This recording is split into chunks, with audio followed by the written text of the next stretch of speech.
बहनें बेटियां भी पर्दे में बैठ के सुन रही हैं और जो यहाँ मौजूद नहीं हैं, आप लोगों की वसातत से ये पैगाम उन तक भी पहुँचेगा।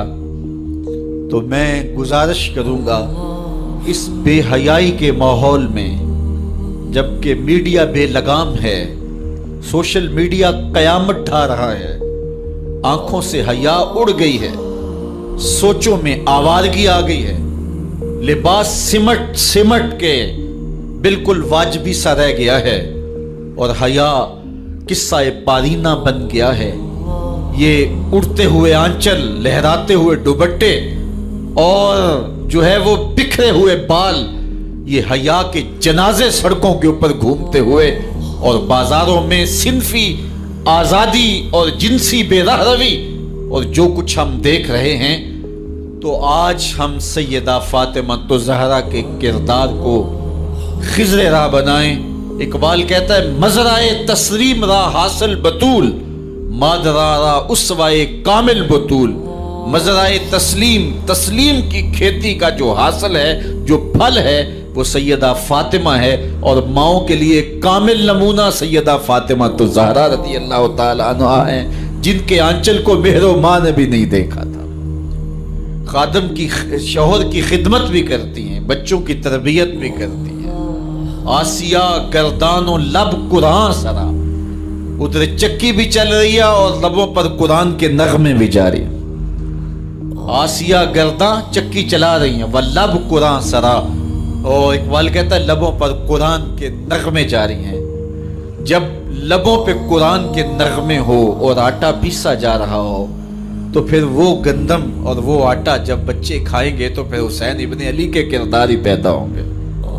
लेकिन थरकती तस्वीरें और नीम परहना शक्लें और कानों में जो है वो म्यूजिक की आवाजें और माँ इस माहौल में बच्चे को दूध पिला रही हो, तो बच्चा हुसैन इब्ने अली का जानशीन तो नहीं बनेगा। कोई अदाकार तो बन सकता है, कोई गुलूकार तो बन सकता है, लेकिन हुसैन इब्ने अली का जानशीन नहीं बनेगा। तो माओ को कामिल अकमल नमूना सैयदा फातिमा तो ज़हरा का इख्तियार करना चाहिए, उस नमूने को लेके अपनी ज़िंदगी में उतारना चाहिए। आज हम दलीलें देते हैं, मीडिया से दलीलें सुनते हैं, इस्लाम तंग नहीं है, तुमने इस्लाम के दायरे को तंग कर दिया है।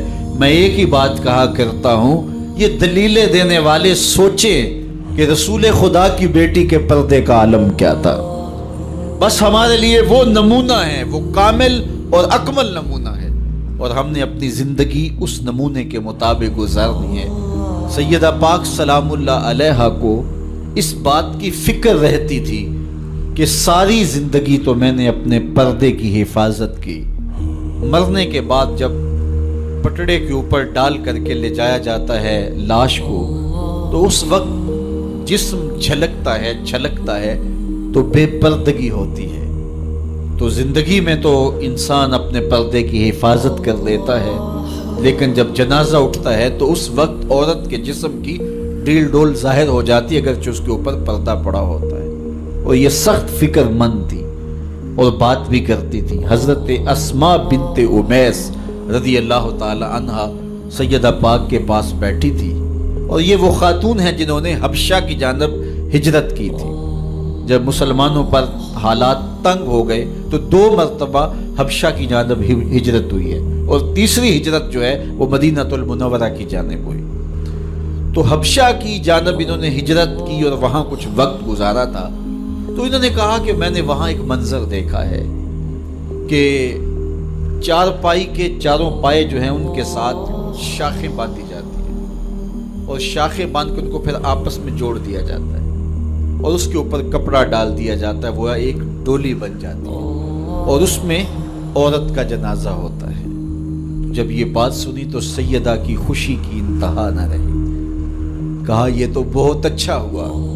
और सैयदा पाक का फिर जनाजा पर्दे के ऐसे माहौल में उठता है और रात की तन्हाई में उठता है, और बहुत थोड़े लोग जनाजे में शामिल होते हैं।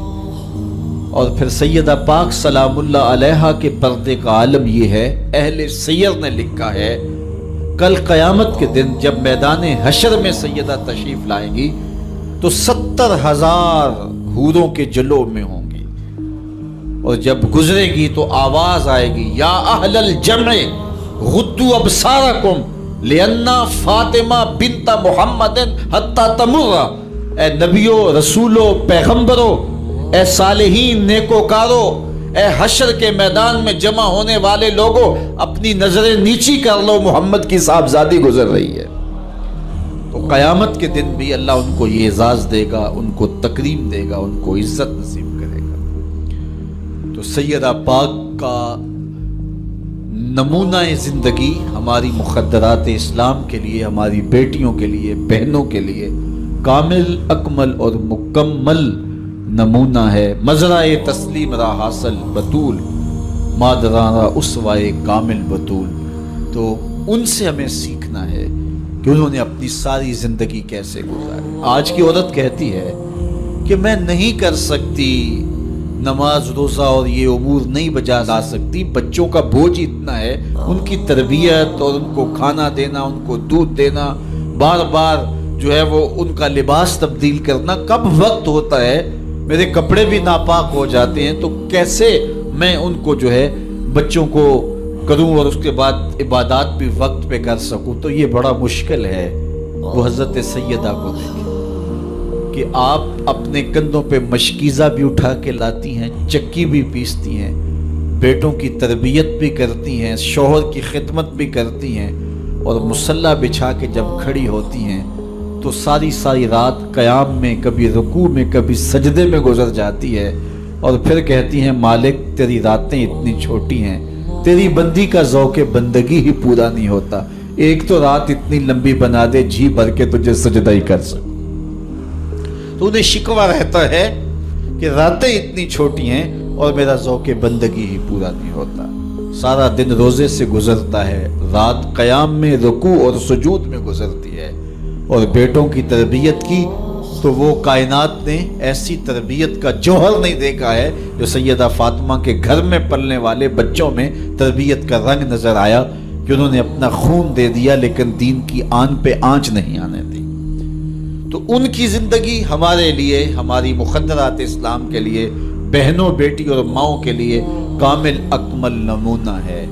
میری بہن، میری بیٹی، تو مغرب کی ٹینو نہیں ہے، تو مشرق کی بیٹی ہے، تو کوئی دیا نہیں ہے کہ جس کو جو چاہے اٹھا کے لے جائے، تو گھر کی رونق ہے، عزت ہے، آبرو ہے، تو سمٹ جائے گی تو معاشرہ پھیل جائے گا، اور تو اگر گھر میں سمٹ کے بچوں کو سنبھال لے گی تو امت بحر و بر پہ قابض ہوگی، لیکن اگر تو گھر کو نہ سنبھالا تو پھر امت کبھی بھی بامراد اور کبھی بھی سرخرو نہیں ہو سکتی۔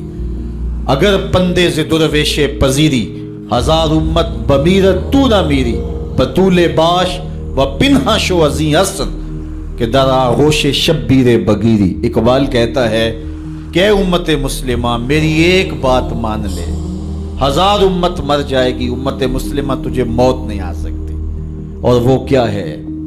اللہ اکبر، بطول باش، قوم کی بہن سے، بیٹی سے، ماں سے مخاطب ہو کے اقبال بولتے ہیں بطول باش، بطول بن جا، وہ پنہا شو ازیں اثر، اور زمانے کی آنکھ سے پوشیدہ ہو جا، پھر در آغوش تو شبیر بگیری، پھر تیری آغوش میں بھی حسین ابن علی کے جانشین پرورش پائیں گے۔